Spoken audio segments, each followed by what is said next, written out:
So I'm Erin Brockovich, and I'm best known as a consumer advocate and known for the film Erin Brockovich, starring Julia Roberts.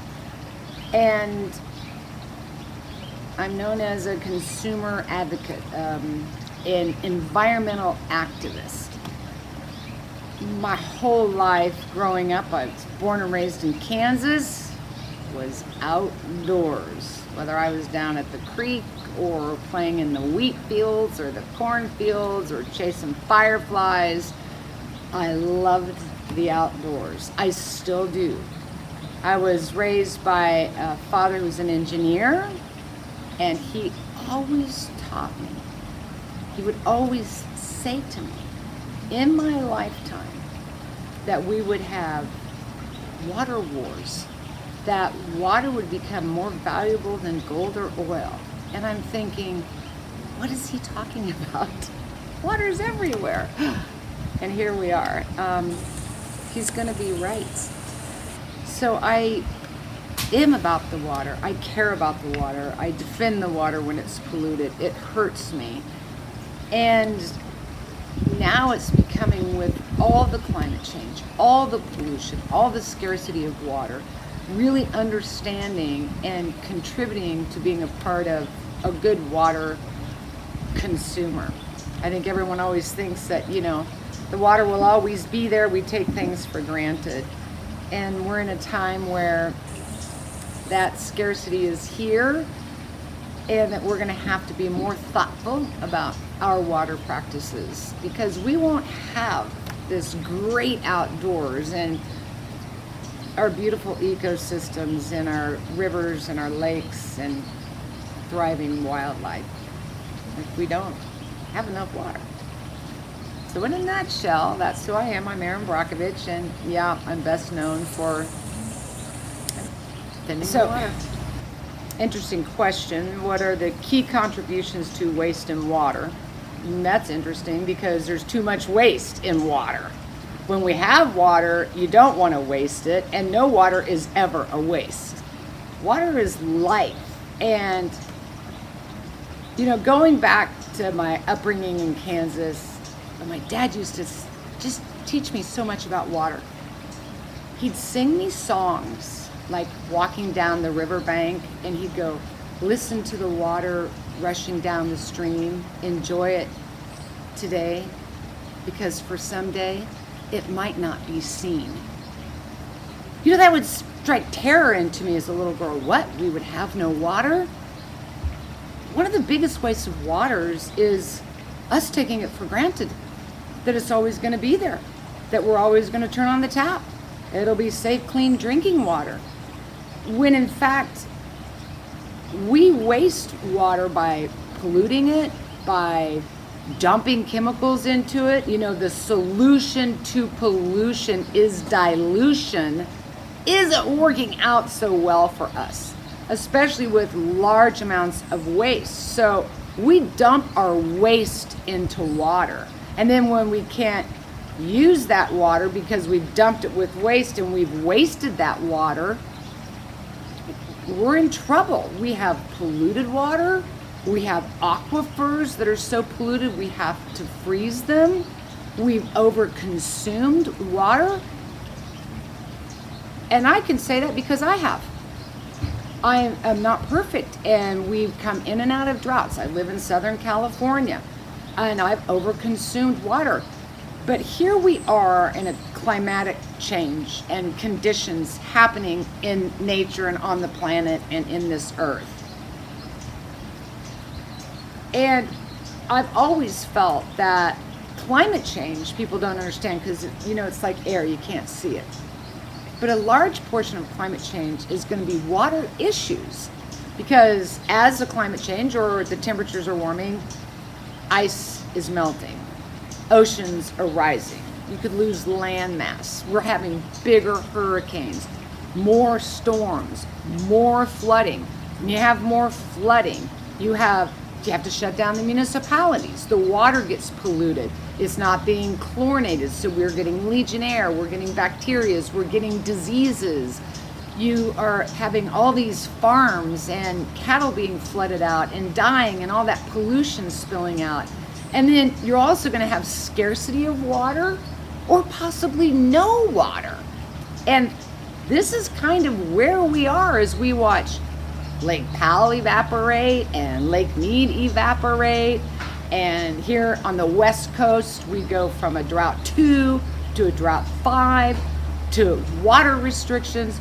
It really makes you stop and think, how has any of us wasted water or taken it for granted? And to rethink our practices in protecting and preserving water. Even in water shortages, you lose so much, and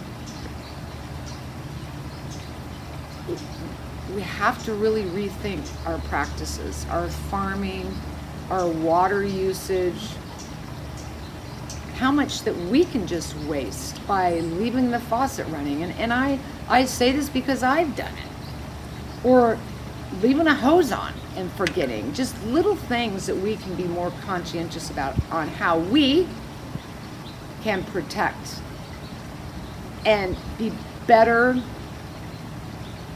keepers ourselves individually of the water. I recently released a book called Superman's Not Coming. It's about our national water crisis and what we, the people, can do about it. I think we think that federal oversight, state oversight, local oversight, the municipalities that got our back.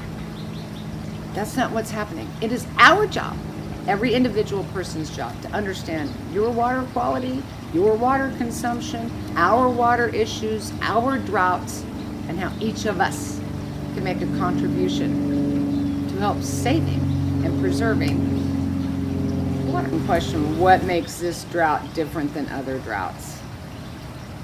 I have said so many times, water is a story, never a soundbite. Everybody's always looking for the soundbite in this day of media, but there is no soundbite for water. It's always a story. So to answer the question, what makes this drought different than others, is a very big response. So drought comes in different levels. You know, drought 1, drought 2, drought 3, drought 4, drought 5. Here in the state of California, in December 2021, we were in a drought 2. Suddenly in 3 months, we go to a drought 5. That means great restrictions. That means we are possibly running out of water. We've had less rainfall. We don't have the snowpacks. Weather conditions are cyclical. We go in and out of droughts in California. We had one in 2008. We had a drought in 2016. We got a drought now. It's drought level 5. That's like, we're ringing the bell. This is no drill. We're having some problems. And drought 5 is serious. And I said earlier how we're going to have to start rethinking everything. And you know what? We got to start planning better. Because guess what? We're going to have another drought. We are a sub-Mediterranean condition. We have planetary changes. So you know it's coming, and we need to take action. And you need to begin to plan and prepare. I could tell you, I think, you know, past, you've seen these conditions coming. What have we done to get prepared? We all kind of kick the can down the line, and then it's like, uh-oh, Houston, we have a problem. But if you plan and be prepared and can take incremental steps towards a goal, it makes a difference. And if it doesn't happen, great. But if it does, at least we have backups, we have plans. I don't know that any of us did that. For me personally, I could tell you, I would have never thought drought 2, okay. Drought 5, whoop, like that, wow. So it's gonna take some adjusting for all of us as consumers as to what's happened. But I've always said, sometimes what's missing at these decision-making meetings or city council or legislation, things like that, is we aren't showing up. I want us to learn to own the water, to own our mistakes, to your backyard and the contributions that you can make. You start as one, help another, teach another, inform another. It becomes a ripple effect, and each one of those incremental steps can help in better preparation and dealing with this specific drought at a level 5, which is, again, not a fire drill. It's going to be a bumpy road, but we can help each other. And what I don't want to have happen in a situation like this is everybody start turning on everybody. You know, this water offenders. I don't think that anybody does that deliberately. I think we do it unknowingly because there's been comfortability. There's been complacency. There's been a surplus of everything. We've been so blessed that the can is at the end of the road, and now it's going to be up to us to be informed, be knowledgeable, teach others, and plan and conserve for yourself. Why did I choose turf exchange for my turf? Well, that's a great question, because I do a great deal of research. And so I started researching online about turf.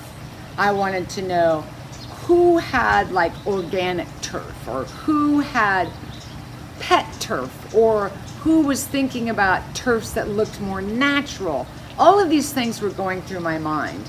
And I found through Google, searching websites, turf exchange. But what stopped me there was it was answering a lot of my questions. Pet turf. I'm like, oh, see, there is something. You know, what is pet turf? Well, it's more aerated. So I'm like, I'm learning something. I like this because I have pets and I care about my pets, and we all do. And it talked about no lead. It talked about a different backing. It talked about no crushed rubber. It talked about more organic materials. I like this. So I made an inquiry about this company, and it was local. I like local. I like community. I like family owned. So I filled out a little form, and I got a call back from the owner, Mitch. And he came out to the house. And what happened with Mitch and I is something we don't do very much that changed everything. And that was a conversation. And it was a conversation about my concerns. It was a conversation about pros and cons. So I'm like everybody else. I'm like, God bless Mitch, because he withstood a lot of my barrage, because this was a big deal. Changing your landscape's a big deal. It costs money. This isn't just a cheap endeavor. So things that were important to me, licensed and bonded, and knowing how to lay turf. Mitch answered every one of those questions for me. I, like everybody else, okay, talk to me about the crushed rubber. He knew every component of what was going into the backing, even brought it to my attention, there is no lead in here.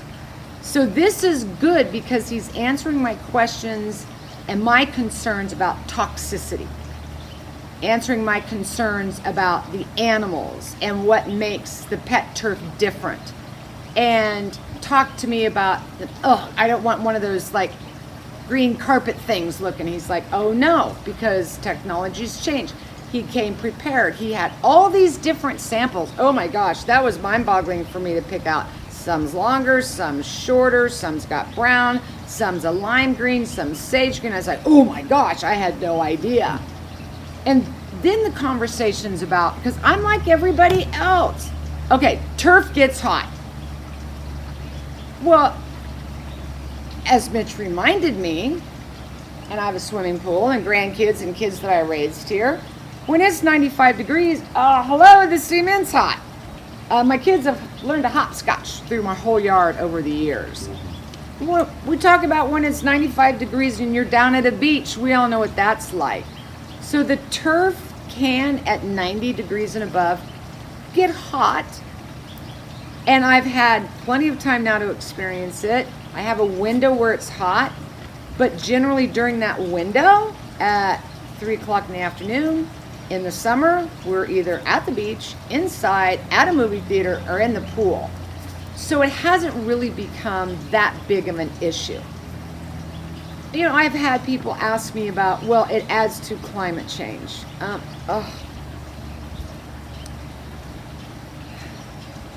We live in a cement jungle. There's always going to be some pros and cons to everything.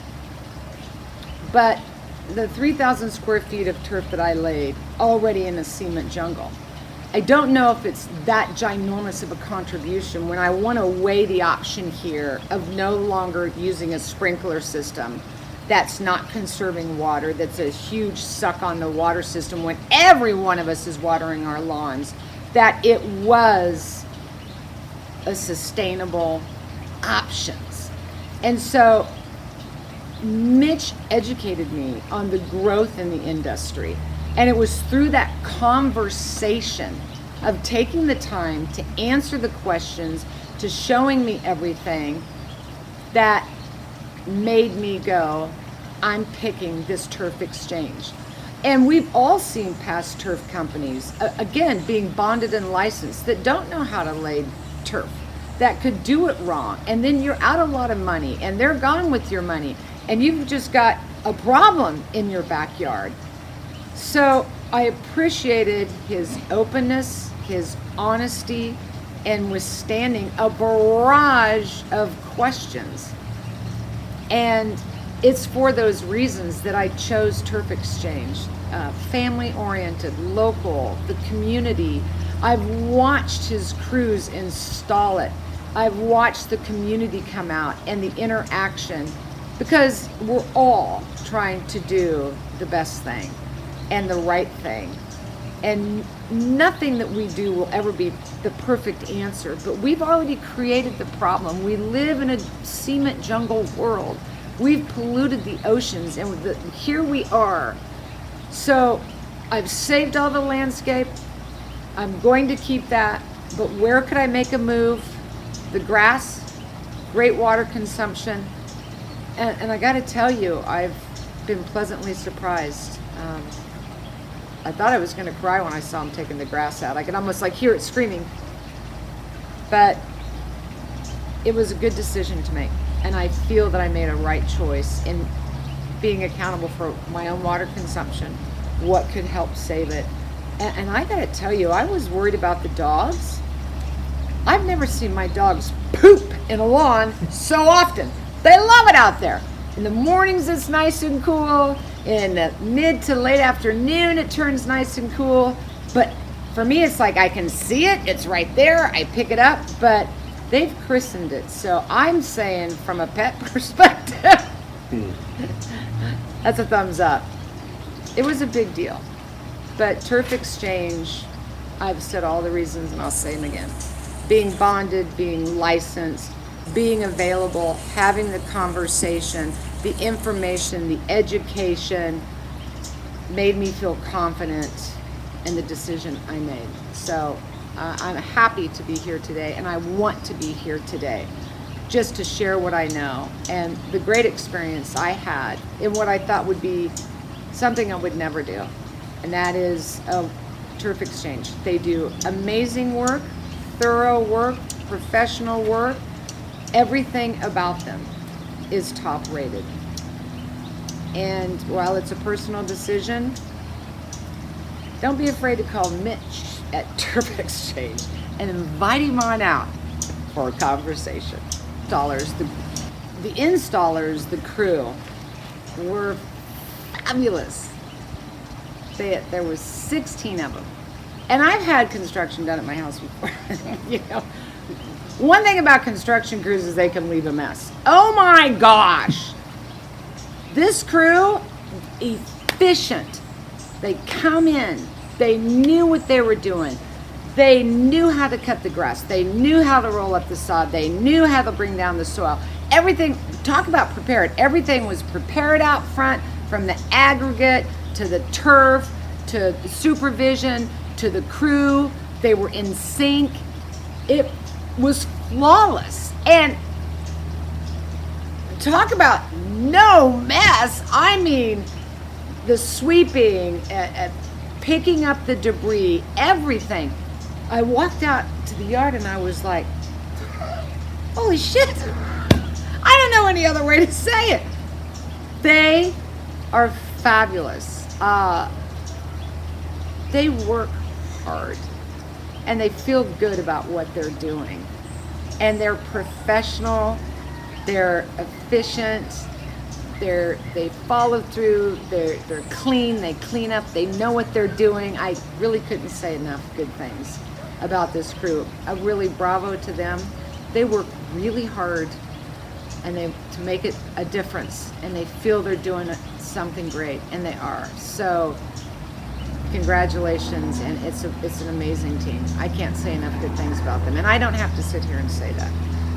They were wonderful.